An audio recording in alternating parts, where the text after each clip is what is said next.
Pemirsa, Presiden Prabowo Subianto menegaskan bahwa kebijakan penerapan pajak pertambahan nilai PPN 12% yang berlaku mulai 2025 akan dilaksanakan sesuai dengan undang-undang namun bersifat selektif.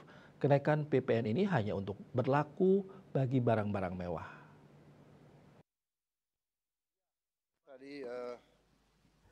Presiden Prabowo Subianto dalam pernyataannya di Kompleks Istana Kepresidenan Jakarta mengatakan bahwa kenaikan PPN ini hanya akan berlaku untuk barang-barang mewah, sementara perlindungan terhadap rakyat tetap menjadi prioritas pemerintah.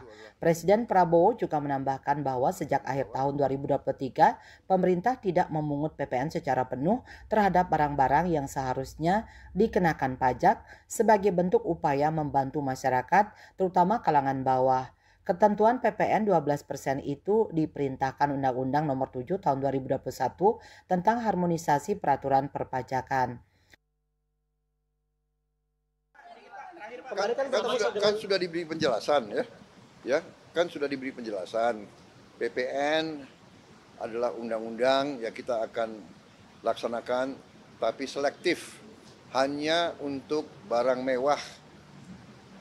Untuk rakyat yang lain kita tetap lindungi. Sudah sejak akhir 23 pemerintah tidak memungut yang seharusnya dipungut untuk membantu rakyat kecil, ya. Jadi kalaupun naik itu hanya untuk barang mewah, ya. Berarti barang-barangnya minggu depan ya Pak ya?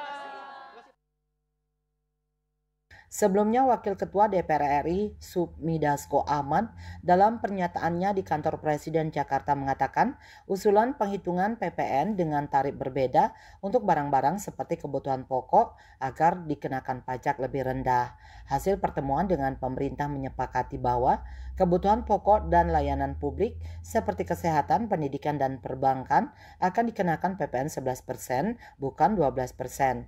Dalam kesempatan yang sama, Menteri Koordinator Bidang Perekonomian Airlangga Hartarto memastikan PPN tidak berlaku untuk komoditas bahan pokok dan layanan penting.